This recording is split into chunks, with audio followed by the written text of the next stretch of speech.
Bonjour tout le monde, j'espère que vous allez bien.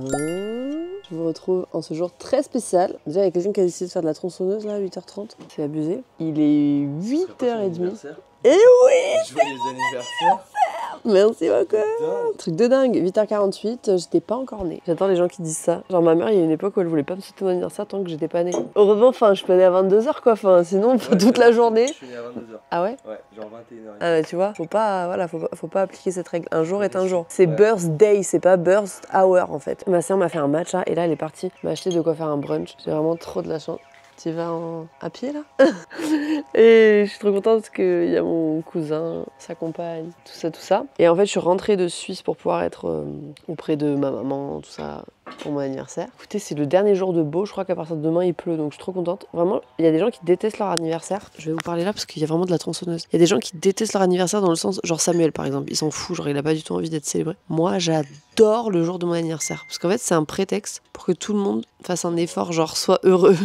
Non mais je sais pas, c'est joyeux, j'aime bien. C'est mon dernier anniversaire de la vingtaine. Et aujourd'hui, on a un programme trop cool. On va aller faire de la peinture sur céramique, on va faire un pique-nique à la plage, on va aller boire un verre sur un rooftop à Montpellier, bref. Et je filme pour avoir des souvenirs, parce qu'après, je suis contente de les regarder des années plus tard. Et mon matin a commencé par me décongestionner la tronche. Je pense que c'est les années. Je vieillis. J'ai trop de la chance. Regardez-moi ce brunch. C'est pas trop mignon, genre. Petit pain sans gluten, avocat, petit bacon grillé, petit pancake, banane. On est en route. On a passé la journée à chill, tranquille. Les filles ont fait un gâteau d'anniversaire. On l'a pris déjà? Oui, papa a tout préparé. Il a pris les bougies, il a pris les nappes, il a pris le briquet, bref, voilà. Et on va direction l'atelier de la céramique. Alors, ce qui est trop bien, c'est qu'on va pas faire de la céramique, on va faire de la peinture sur céramique. Donc, j'ai un peu plus espoir que ça ressemble à quelque chose. On est arrivé au café, je parle doucement parce qu'il y a d'autres gens qui font leur céramique, qui n'ont pas envie d'entendre quelqu'un vloguer dans leurs oreilles. On est en pleine créativité, ça fait déjà plus d'une heure qu'on y est. On est trop pris dedans, genre. En plus, ils font du matcha excellent. Franchement, il est très bon. Et je vais vous montrer un petit peu les créations de la famille. Sévan, il fait une œuvre à son image, créative et engagée. J'aime cette beauté. Elle fait un bol agrumes, citron. My sister. Elle fait des choses. Ma petite maman, elle fait un bol fleuri. Et mon père, il est en pleine créativité. Ça va être le plus beau, parce que c'est le plus doué de nous tous. Et moi, je vous ai pas montré. C'est une petite plate girl dinner, avec plein de bonnes choses à manger. Voilà. On est chez Chef Jean. Je vous ai dit que j'adorais cet endroit. Bon, là, on est en fin de journée, donc on a un peu dévalisé. C'est trop bon. On est prêt pour notre pique-nique. Regardez-moi ça, comme ça a l'air excellent. On est arrivé sur mon endroit préféré au monde, la plage. On est exactement à l'endroit où il y a eu la demande en mariage la dernière fois. Regardez comme on est mignon avec cette nappe où il y a marqué bon anniversaire. C'était pour les 40 ans de ma mère, on l'a gardée, on l'utilise à chaque anniversaire, c'est terrifiant. Donc voilà mon petit menu d'anniversaire, salade, pastèque, feta, petit lieu noir. Papa il a pris un truc au safran. Moi j'ai un petit œuf mollet. Et on est bien quoi, petit coucher de soleil, on adore. On s'est quitté, c'était mon anniversaire, on se retrouve, on est lundi, il est genre 17h, j'ai un t-shirt de mon mec, un caleçon de mon mec. Je viens de rentrer après avoir fait les courses, j'ai couru partout, je suis partie de chez mes parents, j'ai fait mes valises, etc. Parce qu'aujourd'hui, Sam et Gasp rentrent, je suis trop contente, ça y est, on va se retrouver à la maison en famille. En vrai, je suis trop contente parce que il me manque de ouf et que même si j'étais trop heureuse de passer cet anniversaire auprès de ma mère et bien sûr il y avait mes cousins, ma soeur et tout ça, c'était trop cool. Mais voilà, c'était quand même un peu particulier cette année et du coup là, je pense que ça va nous faire du bien après avoir bougé pendant toutes ces dernières semaines de nous retrouver. Je vous fais un petit retour de course. Avant, je me lave les mains parce que ça me dégoûte. Vous m'auriez vu dans l'ascenseur de l'immeuble. J'avais le shopping qu'on a fait avec ma soeur la semaine dernière. Je vous montrerai, j'ai acheté des trucs pour cet été parce que je pars à la montagne avec Gasp et Samuel et ma maman qui est avec nous, donc je suis trop contente. Vous allez voir, j'ai fait tous les achats de rentrée pour Gaspard et tout. Je me suis dit, on s'avance. Bref, je blablate. J'étais en train de faire une petite assiette de fruits. Donc j'ai repris des nectarines blanches. Les bananes, oh elles sont toutes petites. C'est des mini bananes. Genre vraiment mini bananes, je meurs. Sachez que les agrumes et les bananes, ça fait mûrir les autres fruits. Ou alors quand t'as des avocats pas mûrs, tu les mets avec, c'est magique. Des tomates de toutes les couleurs. Des petits yaourts Alpro comme ça. J'ai pris classique amande, coco, il me semble. J'ai pris une pâte gluten-free, une pâte feuilletée et une pâte à pizza. Parce qu'elles étaient super bonnes les pâtes feuilletées la dernière fois, donc je me suis dit qu'on avait testé. J'ai pris du poisson qui était en promo parce qu'il est à consommer sous 2 jours. Mais franchement, le pavé de saumon, les 2 pavés de saumon, c'était genre 4 € et quelques. C'est pas mignon ça. On a pris des petits lardons végétaux de chez La Vie, des petits nuggets végétaux. Vraiment, on a une consommation de ces trucs, c'est terrifiant. Évidemment, des œufs. J'ai tellement trimballé mes courses que là, s'ils sont encore entiers, c'est un miracle. Des petits pois comme ça, parce que je voudrais faire un, vous savez, un velouté glacé. Velouté glacé de petits pois menthe avec du chèvre frais. Je pense que ça peut être excellent. Je sais que vous aimez bien quand je vous donne des petites idées, donc j'essaye à chaque fois de réfléchir par idée de repas. Là, j'ai pris du lait de coco parce que je voulais faire un dalle de lentilles et j'ai vu une version froide. Donc j'ai trop envie de tester. Voilà mes stars, je vais ranger tout ça. Ensuite, je vais aller m'occuper de ma valise et après, je vous fais un big unboxing. J'ai une pile de colliers à ouvrir. Donc on est parti unboxing. Gaspard il est abonné, c'est pas du tout une collab, hein, je paye chaque mois, à une petite box pour enfants qui est trop cool, une box de vêtements. J'ai changé ses tailles parce que là il y a ses 7-8 ans, autant vous dire que je l'habille en 10-12. Mais normalement il taille grand, donc en vrai ça pourra peut-être le faire. Ouais parce qu'il est grand, ça va lui faire un crop top. Bref, et à chaque fois je découvre les vêtements et franchement ils ont des trucs trop stylés. Ça s'appelle Gamin Gamine, donc là c'est un ensemble avec un petit short comme ça sent toujours trop bon. Et la petite trousse comme ça, je meurs, mais il y a beaucoup de trucs pour ce mois-ci j'ai l'impression. J'ai l'impression que c'est 2 mois en un, peut-être que c'est genre le bag de l'été. Il y a un tote bag comme ça, à chaque fois c'est trop stylé ce qu'ils font. Des chaussettes. Beaucoup trop drôle. Vraiment, les chaussettes gamin gamine, c'est genre une passion. Et ensuite, ils ont fait une collaboration avec Charlotte Janvier. Je connais pas. Oh, j'adore! Il va adorer. C'est un petit short comme ça avec marqué egg et croissant. Et la petite chemise. J'aime trop ce qu'ils font. Genre vraiment, c'est trop original. J'ai passé commande chez Monoprix. Je me suis fait livrer en magasin. J'ai profité des soldes. Franchement, il y avait des soldes trop intéressantes. Et chez Monoprix, je trouve qu'ils ont toujours des trucs trop stylés pour les enfants. J'ai pris grand en taille parce que, encore une fois, j'en ai profité même pour prendre des petites vestes. Vous allez voir, ouais, je fais ça 1 ou 2 fois dans l'année. J'ai pris ce petit kawaii. Vous allez voir, Gaspard m'a dit, maman, j'en ai marre, je veux de la couleur dans mes vêtements. J'ai dit, ok, mon fils, y a pas de souci. Donc, je lui ai pris un petit kawaii comme ça, très cute. Il est beige et rouge, avec plusieurs teintes de rouge.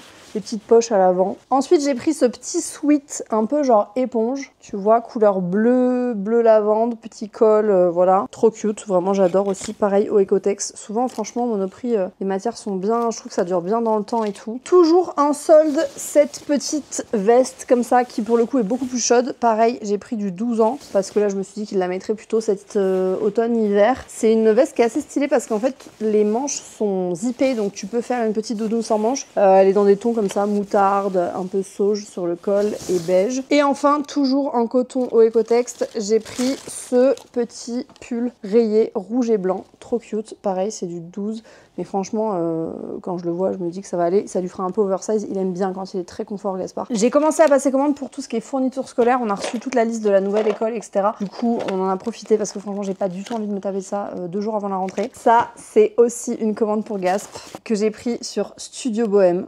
J'adore. Tout ce que j'ai acheté était en solde et du coup ça valait vraiment le coup. J'ai pris ce petit short Bermuda comme ça à carreaux, la version rayée, le t-shirt qui va avec ou pas, pareil, du coton. La version éponge comme ça, un peu ocre, camel. La version pantalon. Donc voilà pour Studio Bohème.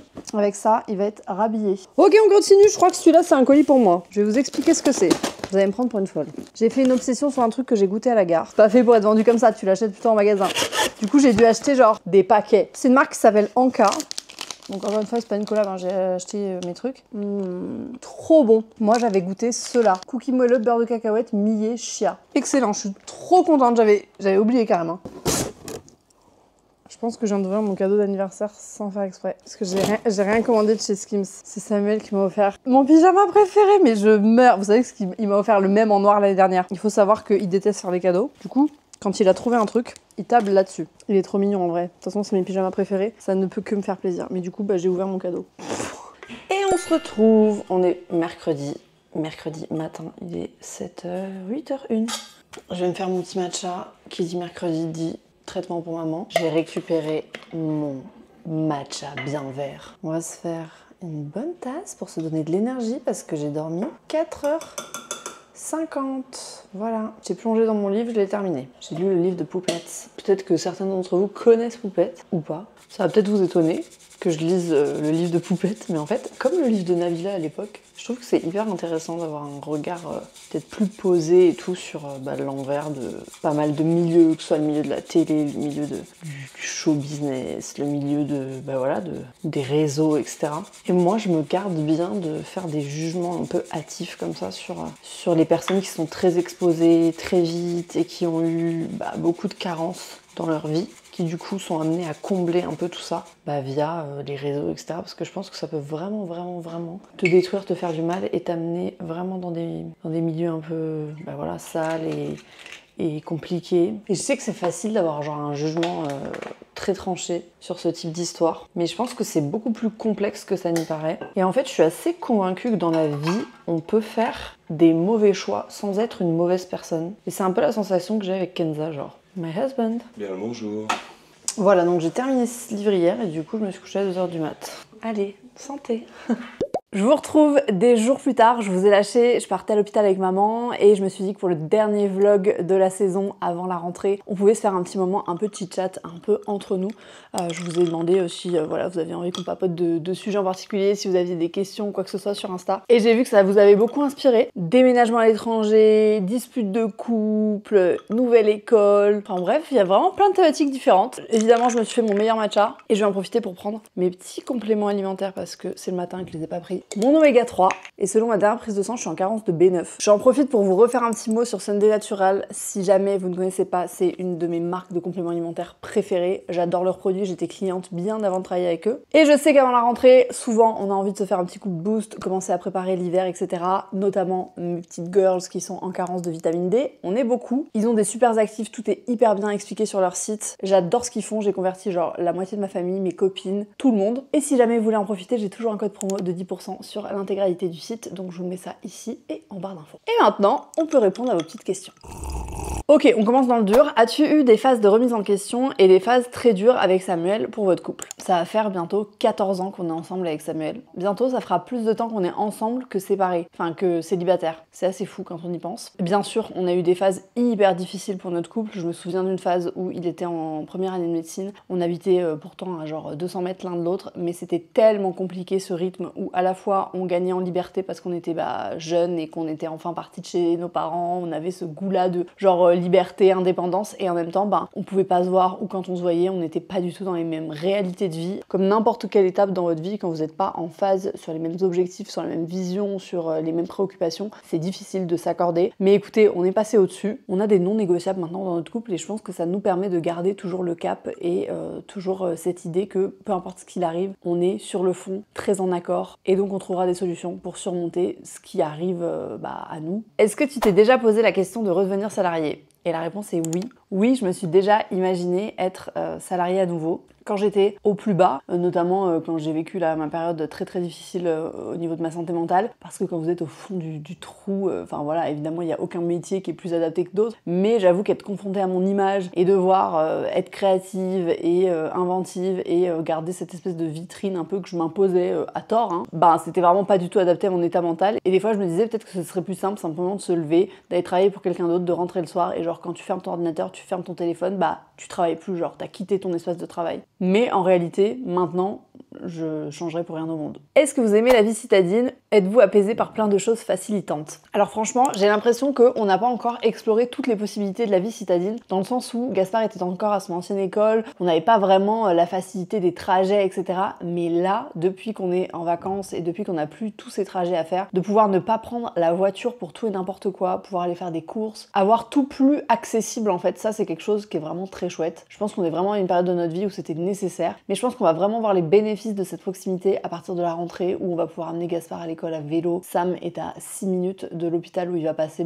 le plus clair de son temps. On est vraiment dans un quartier, dans une résidence qui est extrêmement calme, donc on n'a pas trop les inconvénients pour l'instant de la vie citadine. C'était complètement en adéquation avec nos besoins du moment. Sur le long terme, est-ce que vous avez des projets d'expatriation? Alors on a des projets d'immigration, parce que en soi l'expatriation pour moi c'est quand tu vas dans un pays avec déjà un métier, enfin une boîte dans laquelle je travaille, on me demande de venir avec un job pour moi à la clé et une promesse professionnelle. En réalité, c'est pas le cas pour nous. Mais en même temps, Samuel ayant la double nationalité suisse, et comme notre projet c'est potentiellement d'aller vivre en Suisse, je sais pas si on peut appeler ça de l'immigration. Vivre à l'étranger, c'est clairement dans nos projets. Pour tout vous dire, c'était dans nos projets il y a quelques temps. On avait prévu d'aller s'installer au Portugal, on avait entamé pas mal de démarches et le seul truc bloquant pour nous, c'était l'école pour Gaspard. Pour des raisons personnelles, ça n'a pas pu se faire et finalement la vie est bien faite parce qu'avec ce qui arrive aujourd'hui dans nos vies perso, je me verrais pas du tout être loin de ma maman. Mais c'est vrai que dans quelques années, on s'imagine imagine et on espère pouvoir aller vivre notamment en Suisse parce que comme je vous disais, Samuel a la double nationalité et on va pas se mentir, les conditions d'internat en médecine pour les étudiants sont quand même vachement plus cool et confortables que celles en France. Mais ça veut dire aussi s'éloigner de ma famille, reprendre des habitudes, vivre dans un autre pays, trouver une école pour Gaspard. Bon bref, il y a beaucoup de choses qui rentrent en compte, donc on envisage ça plutôt dans 3-4 ans. Et j'espère que je serai toujours là pour vous partager ces moments de nos vies. Quand même, petit mot pour tous les messages adorables que je reçois. Il y en a plein qui me disent j'ai pas de questions, mais merci pour ce que tu fais. Comment tu vas réellement? Comment tu te sens en ce moment? Est-ce que t'es heureuse en ce moment? Vraiment, vous êtes des amours. Apparemment, Adèle est très en colère. Elle a vraiment mis 3 questions en mode pourquoi tu esquives tous les sujets? Pourquoi Cracotte a fermé, etc. Adèle, ma belle, j'ai fait un épisode de podcast entier sur pourquoi est-ce qu'on a décidé de fermer Cracotte. Donc je n'évite pas le sujet. Au contraire, j'ai plutôt tendance à le détailler. Je mettrai le lien en barre d'infos si ça vous intéresse, mais j'ai fait tout un épisode à ce sujet. Comment va Gaïa? C'est beaucoup revenu. Regardez comment elle va. Ce gros bébé d'amour. Elle va bien, elle vient de faire un footing avec son père, donc elle est... HS. En ce moment, c'est footing tous les matins. Bon, elle adore ça, hein, mais après, elle est KO comme ça pendant quelques heures. Elle va bien, franchement, on a eu beaucoup de frayeurs, des trucs en cascade. On se disait, mais c'est pas possible en ce moment, enfin, il faut nous lâcher là au niveau médical. Suspicion de tumeur, suspicion d'une deuxième tumeur qui pousse en même pas 2 semaines, biopsie, opération, bref, je vous en passe, c'est des meilleurs. Mais au final, tout est revenu négatif, donc vraiment plus de peur que de mal. Et la pépette a une cicatrice de pirate, mais va très bien. Y a-t-il de nouveaux projets en cours? Et le projet Kaba, super pratique. Alors ce sac de cours, je pense que si je ne reçois pas une question par jour à ce sujet, c'est qu'il y a un problème. Je pense que ça vous a traumatisé. Pour celles qui n'ont pas suivi, à l'époque j'avais fait toute une story en disant mais en fait je ne comprends pas qu'on n'ait pas des sacs de courses plus pratiques, c'est hyper relou, on les oublie en permanence, c'est hyper moche et je trouve que c'est un objet qui est pas du tout optimisé. Bref, à l'époque j'étais en mode allez c'est bon, nouveau business, nouveau projet. Je me suis rendu compte que c'était beaucoup d'investissement, d'énergie, technique, d'argent, etc. Donc je mets pas le truc de côté, mais pour l'instant c'est pas une priorité parce que je fais aussi avec la réalité de nos vies actuellement. Je sais ce que c'est de créer du produit, de gérer du stock, de vendre du produit et je crois que je suis dans une période de ma vie où j'ai pas forcément envie de porter ça toute seule. Donc voilà, j'exclus pas le fait de le faire un jour, mais en tout cas solo, dans ces conditions-là, avec la réalité qui est la nôtre aujourd'hui, je pense que ce serait pas lui donner les conditions idéales pour pouvoir réussir pleinement. Et pour les projets à venir, je suis vraiment dans une période où j'ai envie de faire ce que j'aime et de faire ce pourquoi je suis douée. Vous allez me dire ok ma belle, mais pourquoi t'es douée? Genre de quoi tu parles? En fait, je me rends compte que ce qui me fait kiffer et ce pourquoi j'ai l'impression d'être douée dans le sens où j'ai l'impression que ça a un impact dans la vie des gens que je croise sur ma route, c'est vraiment de les aider à construire un système qui leur permette de redéfinir la notion de la productivité, d'être mieux organisés, de décharger leur cerveau de cette to-do list infernale où elles perdent confiance en elles perdent confiance en leurs capacités, elles ont l'impression de faire beaucoup de choses mais de ne jamais avancer, etc. Toutes ces problématiques qui sont un frein pour moi au bien-être dans le cadre de l'entrepreneuriat bien sûr, mais aussi dans nos vies en général. Et bref, aujourd'hui j'ai envie d'aider les femmes notamment parce que c'est mon public et c'est celle avec qui j'aime travailler, d'aider les femmes à voir la productivité plutôt comme un outil pour permettre de dégager du temps pour soi, de faire moins mais de faire mieux. Et en fait quand j'ai commencé à me pencher dessus et à m'autoriser à me dire mais en fait il y a peut-être quelque chose à faire autour de tout ça, c'est venu tellement rapidement, tellement facilement, de façon tellement limpide que je me suis dit mais c'est là où j'ai envie d'aller. Et voilà, donc le gros projet ça va être de sortir un nouveau programme complètement pensé autour de l'organisation, la productivité, la création de systèmes pour vous et uniquement pour vous, à partir de votre réalité. Je sais que c'est un programme qui peut vous changer la vie. Je l'ai vu en application chez des proches. Eux-mêmes aujourd'hui me disent mais Léa, mais pourquoi tu ne fais pas ça? Genre vraiment, ça m'a simplifié la vie, ça m'a changé la vie. Je me rends compte du temps que ça m'a fait gagner et genre merci parce que ça me permet de faire ça, de faire ce que j'aime, de passer du temps avec mes proches, de reprendre confiance en moi, de développer d'autres projets, etc., etc. Et je me suis dit mais il faut que je développe ça à plus grande échelle. Ça c'est un peu le big projet du moment et autour de ça, j'ai envie évidemment de vous rencontrer à nouveau, de continuer à faire des retraites parce que c'est ce qui me fait kiffer. Voilà. Et après pour les projets perso, si on pouvait survivre à cette année, ce serait déjà un super projet. Vous me demandez si je suis toujours en contact avec Juliette, qui est ma cousine. Et vraiment genre, je sais pas pourquoi ça vous interpelle autant. Je sais que vous aimez trop les dramas, vous aimez trop les histoires, vous aimeriez que on s'étripe sur la place publique, mais pas du tout. Il y a aucune haine entre nous. On se voit à travers les événements familiaux. Simplement dans la vie en fait, faut accepter que parfois, on prend des chemins différents. On a des avis qui sont différents. On a des visions différentes de certaines choses. Ça veut pas dire qu'on en veut à la personne, ça veut pas dire qu'on est en colère contre la personne. personne, ça veut pas dire qu'il y a des dramas ou que forcément on a des revendications, j'en sais rien. Simplement, il y a des choix de vie qui font que vous vous écartez et c'est ok. Et en fait, je prends cette question pour parler de manière un peu plus globale. On a trop tendance à voir les relations comme quelque chose de linéaire. En fait, vous avez des personnes avec qui vous êtes plus en phase à certains moments de vos vies et il y a d'autres moments de vos vies où vous vous séparez, vous vous éloignez, vous êtes moins en contact parce que tout simplement vous n'avez pas les mêmes réalités, vous n'avez pas les mêmes centres d'intérêt, vous n'avez pas les mêmes opinions, vous n'avez pas les mêmes avis, vous n'avez pas les mêmes aspirations, etc. etc. Ça veut pas dire qu'il n'y a pas d'amour, d'attention, de considération pour l'autre. Vraiment apaisez vos cœurs parce que c'est pas entre nous que vous aurez des dramas, genre vraiment pas. Je vais terminer là-dessus parce que je trouve ça fun. Si tu devais emporter 3 livres sur une île déserte, je pense que j'emporterai 3 livres que j'ai beaucoup aimés, que j'ai dévorés. Le premier livre que j'emporte, c'est un des livres que j'ai adoré à une période de ma vie où je suis partie toute seule à l'autre bout du monde et franchement ce livre m'a fait du bien au cœur, je sais pas vous dire. C'est Les Victorieuses de Laetitia Colombani. On suit 2 femmes, Solène et Blanche, qui n'ont pas vécu à la même époque, mais en fait on se rend compte qu'elles sont liées. J'ai adoré ce roman, j'ai adoré ces femmes, on s'attache aux personnages, c'est rempli de sororité, bref, j'adore. Si je m'écoute, je vais plutôt vers des livres qui ne sont pas du tout des romans et qui sont plutôt des livres sur des sujets de société, parce que j'aime beaucoup lire ça. Mais je vais essayer de rester dans les romans pour vous offrir peut-être la possibilité d'une évasion pendant ces vacances. Le dernier de Joël Dicker, La très catastrophique visite du zoo, c'est un livre qui est complètement loufoque. J'ai pleuré de rire en le lisant. Je sais qu'il a pas été au goût de tout le monde, mais moi j'ai trouvé qu'il y avait une forme de bienveillance, une forme d'humanité qui m'a fait beaucoup de bien à ce moment-là, dans une période en plus où les actualités sont absolument atroces. Ça m'a permis pendant une journée, je l'ai lu en un jour, de m'échapper, de rire, de me reconnecter à des sensations d'enfant, à des émotions d'enfant. J'ai adoré. Un des derniers que j'ai lu, le livre de Khaled Hosseini, 1000 soleils splendides, c'est le destin croisé de 2 femmes, Mariam et Laïla, qui sont 2 femmes afghanes. Et de manière générale, les livres de Hosseini, vraiment c'est inexplicable. Ça vous emmène dans des émotions, dans des réflexions, dans des sensations qui sont hyper profondes, hyper intimes, parfois violentes, parfois révoltantes, mais en même temps emplies de douceur. Il y a une vraie attache au personnage, à l'ambiance. Je sais pas vous dire à quel point ça m'emmène dans une visualisation particulière. Je sais pas si ça vous fait ça, mais il y a certains livres, quand vous les lisez, c'est comme si vous étiez en train de regarder le film qui se déroule devant vous. J'ai vraiment eu cette sensation, comme je l'ai eu pour plein de ces livres, et voilà, je ne peux que vous le recommander. Je sais pas si c'est mes 3 livres préférés au monde, là je vous parle des 3 livres qui m'ont marqué parce que j'ai envie de vous recommander avant tout voilà, des livres qui m'ont plu et qui je pense pourraient vous plaire aussi, mais dans tous les cas lisez, ça fait du bien de lire. Surtout dans le monde actuel, je pense qu'aujourd'hui un bon livre est une de nos plus belles armes. Voilà mes beautés, sur ce moi je vais vous souhaiter de très bonnes vacances, je vais m'arrêter ici, on se retrouve en septembre sur YouTube, mais en attendant toujours présente sur TikTok, Insta, etc. Prenez bien soin de vous, prenez du temps pour vous, j'espère pour celles qui peuvent se reposer cet été que vous allez pouvoir bien en profiter. Pour toutes les autres, force et honneur, courage à vous les girls. Je pense fort à vous et à très vite. Ciao ciao.